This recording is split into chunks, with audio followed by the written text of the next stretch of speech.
Hello everyone, it is Jay from the Game Masters UK, and we're back with another Let's Play, another Crash Bandicoot game by Naughty Dog. Wasn't the last one though, we had CTR, but it was the last platforming game, and my personal best Crash Bandicoot game of all time, like my favourite. Not just my favourite out of the three, my favourite still to date. Rafa Cortex tried to emulate this and didn't really work, but it's Crash Bandicoot Warped, or Crash Bandicoot 3 Warped if you prefer. So let's begin.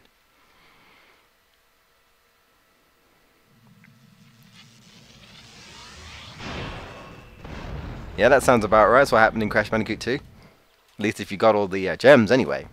So that's the canon ending. Oh look, it's a jellyfish. That's a weird. Why is there a jellyfish like hidden into the ground? How is it like swimming without any water? I'm kidding. That's a very demonic jellyfish and defies everything I know. But then there are space jellyfishes in Spyro: The Legend of Spyro Eternal Night. I think it is. I say space jellyfish because there's just random giant floating jellyfish, and I don't know why. Yeah. No. This is Uka Uka. But I like how they tried to hide his face here slightly. We see him pretty quickly. Here's Cortex anyway. And he looks like he's shitting his damn pants. I like this though, because this is like, you know, the first introduction of Uka Uka, and, you know, obviously made to be very intimidating.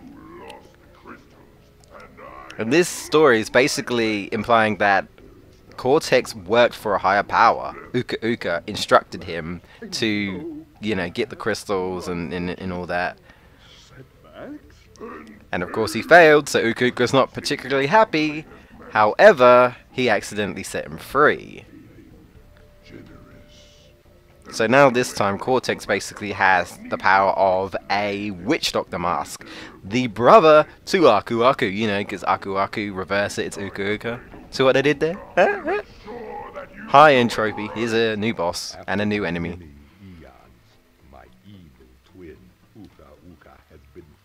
Yeah, so here how Aku Aku explains it. Apparently their powers are equal. You know, they're twins. You know, Aku Aku's the good, Uka Uka is the bad, so their power apparently is, you know, equal. But of course, he's dangerous. Crash has got to stop him. I like how Polar's there as well. Unfortunately, we don't see Polar ever again, but yeah. And we also get Coco playable. Well, kind of. So, in this game, basically we collect the crystals like we did before on Crash Bandicoot 2. But it's all time travel based. We're using the warp room to go back in time. Well, not always in time. There's one time we go into a future level, so I guess they're not affected by the future. Anyway, Coco will just pretty much be standing there until she's ready to go into a level. Crash controls pretty much how he controls Crash 2, which is good. I mean, if it ain't broke, don't fix it. The only thing they changed is this.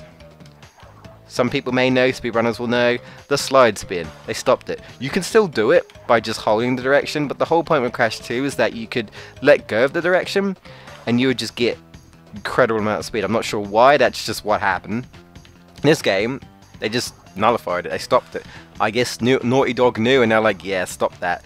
But instead, we can do slide jumping, which is like a better way if you're speedrunning. So, I mean, there's that, and again, you just let go of the analog stick as you jump. So speedrunners tend to do that, but we're not speedrunner. No. But I thought I'd want to explain that anyway, you know, just for like control's sake and everything. But other than that, he pretty much controls exactly the same. Here's our warp room. We got our 5 levels. Instead we've got actual buttons. We click on the button and there you go, portal. We can start any of these levels, right? But like Crash Bandicoot 2, there are certain gems that we can't get without getting the certain color gem. Like, I believe this one. I don't think we can do this yet until we get the right gem. Boneyard. And there's going to be a lot of that. But as you can see, you've got like Coco level there. Yeah, the Coco level on level 5.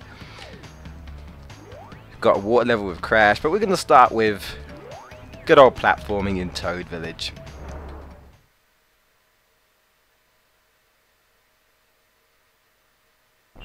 Oh, hello. Crash, crash, crash. Why must you always A floating mud talking in head. my mud? Oh, look, I have a mask helping me, too. We will find out which one is more powerful soon enough. Is it me, or does Uka Uka, like, there on the left, looks like his face is more like a dog face? Is it just me? That's what I think. That's what I think. I don't know. Maybe I'm talking about this side. But yeah, welcome to Toad Village. The kind of the medieval, I guess, kind of like King Arthur type times. So I like it. It's very, very, very bright, very colourful. It might be my favourite, honestly. I'm always a big fan of like history, and I was always interested in like knights and stuff.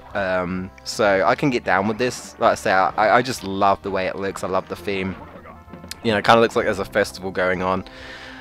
You've got like these goats with N on them, so I guess Cortex has been here. He's putting his mark back on, like he does in previous games. You know, marking his territory. You've got like these so-called knights, but they're not really. They're obviously Cortex's henchmen trying to pretend to be knights. They keep getting their swords stuck. I guess as a reference to, you know, sword in the stone and all that jazz. Excalibur.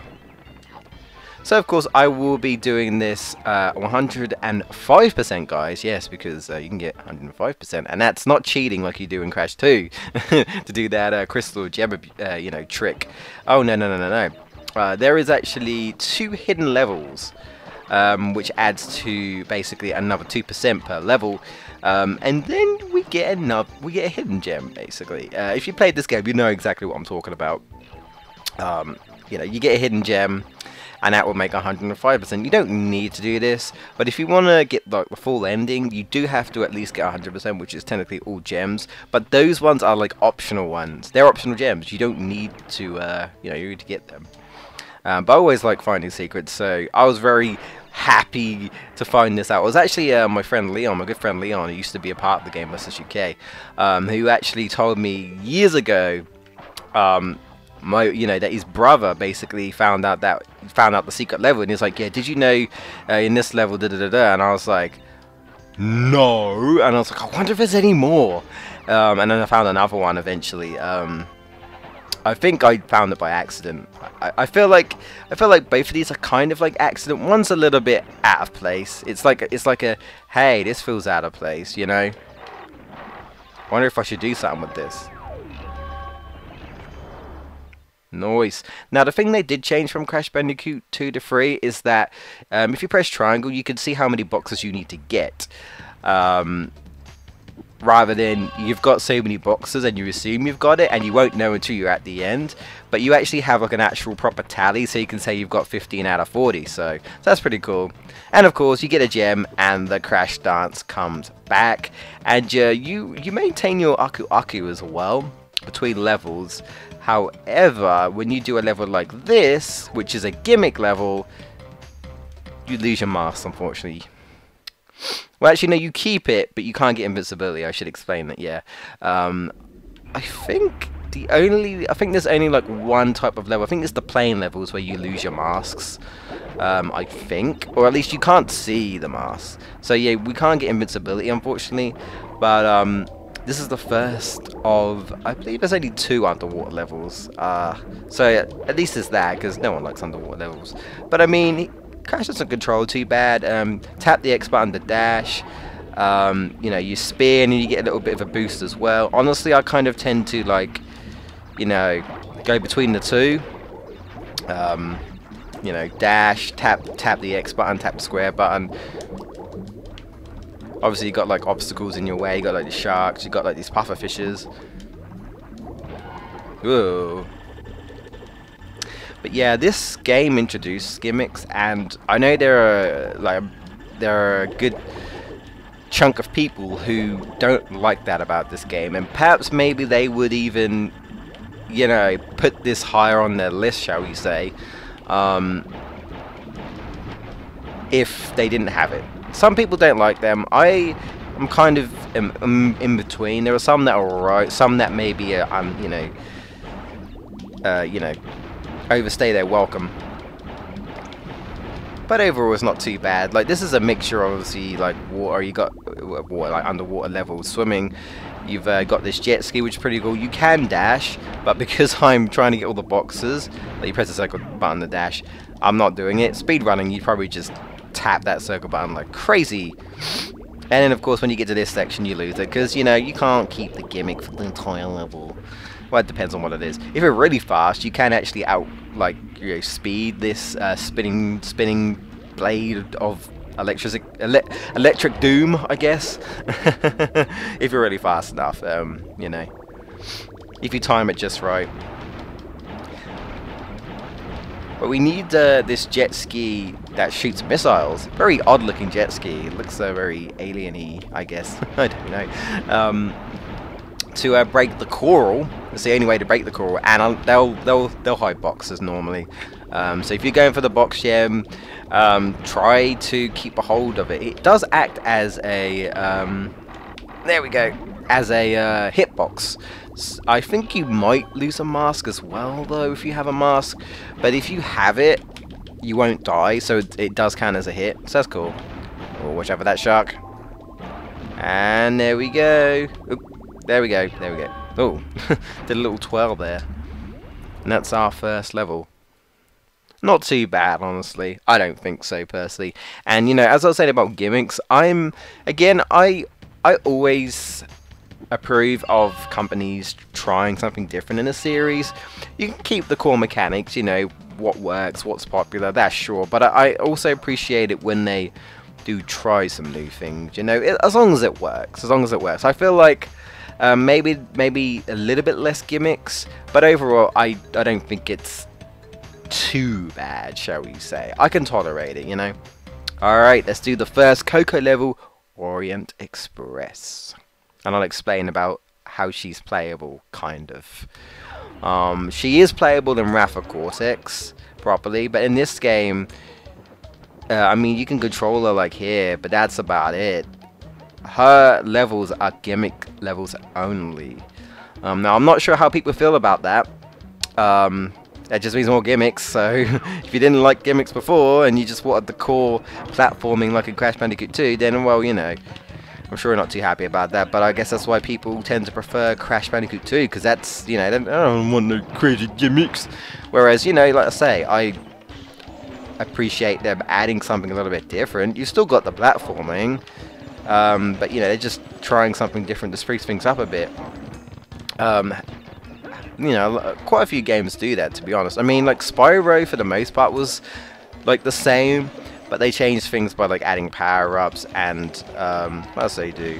And adding, like, mini-games and stuff. You didn't really have that in Spyro 1. You had, like, the speedways, but you didn't really have mini-games, not really. They weren't too bad, you know. Ah, crap. I think I missed a checkpoint. Derp. Oh no! You know, I do that quite a lot. The whole zigzagging bit. It's always this bit, actually, strange enough. You wouldn't think so. Like, it's the first level, but yeah, like, it doesn't take much to miss that section, so. But this is Pura. Basically, she, I guess, replaces Pola as, like, the animal abuse. We've had the hog in the first game, we had Pola in the second game, and now we got Pura. And the difference between her, other than the fact that she's, you know, like a baby tiger, is that when you dash, she can dash like Pola, but but even but even better because, oh damn it, because you hold down the circle button and she just keeps going. Again, speed running, you're just gonna do this. You're just gonna hold this down like crazy, you know. But again, because we're going for the box gem, and actually in this level, there's actually a really cool skip, which I'm not gonna do. If you like hug on top of the wall there and jump at the right angle, I missed a box. What? What was that nonsense? I don't think I remember ever doing that, like, ever. And it wasn't even a box I even noticed I missed. So it was like, where did I miss it? I don't know. But, yeah. Not one of my better moments, but I'm sure I've done worse. But the thing is, You won't know what I'm talking about unless you saw the live stream. It's not like I totally missed the gym or something. Anyway, we say goodbye to Para for now and we leave the level. And that's pretty much her thing, really. Well, she has one more level where we use Para. The rest are like different gimmicks. That's pretty much it.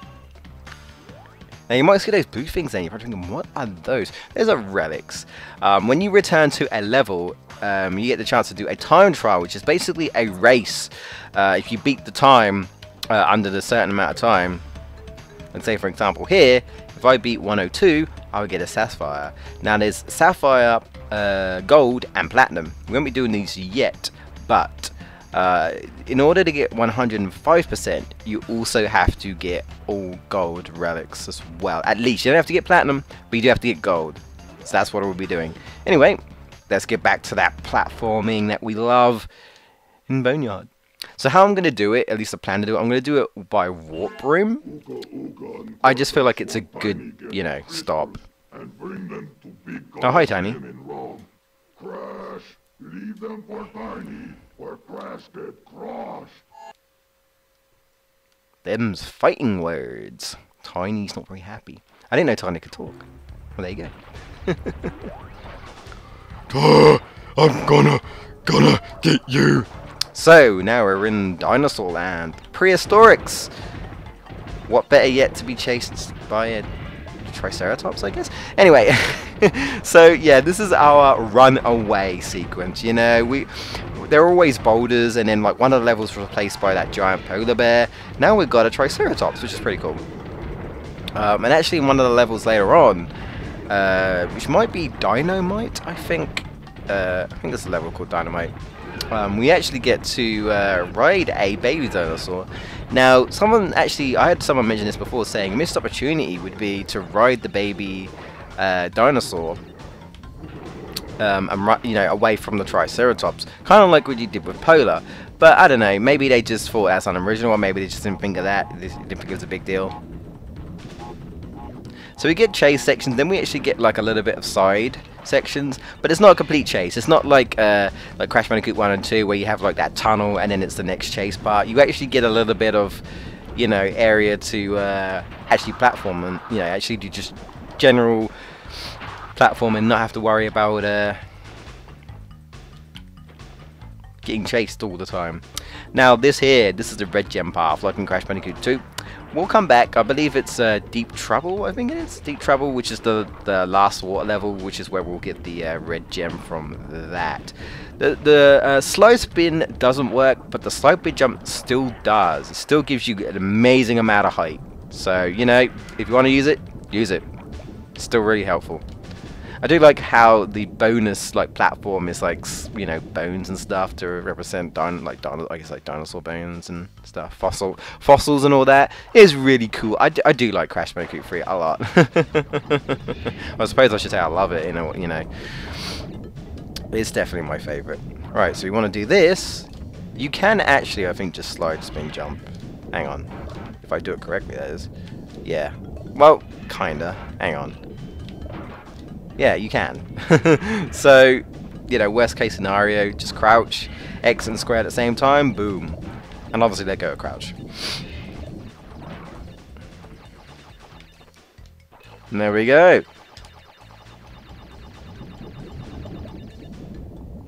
Now, of course, you know, like Crash Bandicoot 2, after a little while, these levels do, you know, level tropes do, you know, do get reused. But with like new level layouts and stuff, they do kind of change them a little bit. Like in some levels, they just have like a daytime to nighttime type of setting. I know it's not much different, but it's something. Some of them have like weather effects and stuff to spruce things up a bit. But I honestly don't think it's that bad. I think this game still has quite a, you know, a lot of variety. I mean, Crash 2 did too. 2 did too. I personally think there's a lot of 2s going about. Also, if you miss a box, don't worry too much, because the Triceratops will actually destroy the boxes for you. So that's cool. And it's not affected by nitros either. There we go. Get the gem, and down we go. He can't get us, so we are Good. So yeah, these parts are probably going to be about 20 to 25 minutes, maybe less. I did kind of mess up on that one Coco level, so depending on how bad I do. So we'll have to come back for that gem, but that's fine. Alright, let's do the final Coco level on this map anyway. On this warp rim. Tell no tales! And then of course, like in Crash Bandicoot 2, you do all the warp rooms, we get to fight the boss, and in this case we saw it was tiny!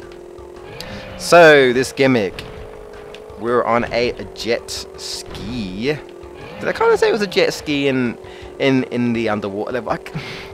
I mean, what else would you call it? I mean, it's a ski, but it's not a jet ski. I don't know, like an underwater sub thing. I'm not really sure what you call it. Some sort of motor thing, but yeah, so this one's a jet ski. We've kind of got like a pirate-y type of theme. You know, you're always on the water. You got the pirate ship shooting cannonballs. You got like Cortex's enemies dressed up as pirates in boats in areas. Lots of bombs. You're going to be dodging lots of bombs. Random birds, kind of like, I guess, pigeon? Well, not pigeons, seagulls, sorry. It is the seas, you know. Mine, mama mine. There's the crystal. That's mine. Now you can do tricks on the ramps. They don't really mean anything as far as I know. Like, I don't think you get any boost of speed. Believe me, I tried. I've been trying to get the platinums. If you guys have ever watched it, I kind of stopped, but like I was streaming at one point because I was struggling on, you know, what I wanted to stream. And I was like, you know what? I've never actually gotten the platinums in this game. One day I wanted to, but I've never actually done it. And this took so long, and I tried everything like tricks, and I was like, do tricks actually speed you up? But I'm pretty certain I don't notice any difference. They just look fancy. I guess maybe they might be better for like reaching certain boxes, but that's about it. Luckily, this is the first one, so it's not so bad. But they do get longer, and I would argue that these might be my least favorite. It's kind of a toss-up between this and another gimmick, which I don't know. Now we can't go to any other levels now that we've collected all the crystals. We have to go straight to the boss. So let's do that. Let's fight with Tiny Tiger once again. Maybe he'll actually be more of a challenge rather than just slowly jump after us. Or maybe not. Here he is. Coco, store the pretty crystals. Tiny The pretty crystals. in Gladiator Arena. Oh ho. So we're going to Rome apparently. He's going to take us out in the arena. Oh, look at Cortex. Yes, my subjects, yes. Cheer for Tiny. Oh, look at those amazing 2D 2D images of those people. Aren't they amazing? And they all look the same. Tiny showing off his strength. The beast is in. Alright. I will just say, I do like Tiny's theme in Crash 2, and I do like it here as well. I like the kind of twist to it, you know, to kind of make it sound like it fits for this type of theme. So he jumps after you with his fork, and then summons lions after you, you know, classic gladiator type stuff, and then just cheering. He rinses and repeats, jumps after you, wait for him to fork you, shall we say. Now if I stand here, if I stand right, yeah, if you stand right in this corner, the lions can't hurt you. Now I will just say, right, they used to give me trouble when I was younger, and I never knew about that until I was much older. So I kind of feel, you know, like, wow, why was this that hard? And that's it. Ooh, what's this? Power-ups. Yep, that's right, guys. We get power-ups in this game, and the first power-up we get is the supercharged body slam. Basically, you just do like we do like a normal body slam. You press X, you press the circle button, and you know, so after you jump, press the circle button to slam, and that's it. Probably one of the least utilized power-up. You don't really kind of need it, sort of. Oh, hey. Tiny, you have unlocked the gate to the next time travel area. Go back to the center of this time twister and save your progress. Guess everyone's using the From there, you know, projector type of thing. Travel area is now open. When I first played this game, it threw me off so much that everyone was talking, and I mean, including the masks, you know? Like, first time hearing Tiny technically talk. I mean, we heard Engine, but, you know, Engine is human, so you kind of expect, like, the humans to talk, I suppose. But, like, Crash doesn't really talk. Coco talks in Crash 2. She doesn't talk in this game at all. Again, just kind of like Crash, just static. She doesn't really say anything. You know. Now, we can replay these levels, because we'll need to at some point. But that's pretty much it for the first warp room. And in the second one, some other sets of levels here, including a new gimmick, the bikes. But we'll be getting to that, and then you've got like an Egyptian type theme. So pretty cool, guys. Anyway, so I'm going to end it there, and we'll be back for Warp Room 2. Hi, Coco. I'm just going to save. Thank you. We kicked old Tiny's butt once again. I'm sure we won't see him again in later games. Well, let's just say we kind of do and we kind of don't. But I'm sure you guys know if you've played any of the later games. But yeah, that's been the first part of Crash Bandicoot Warped.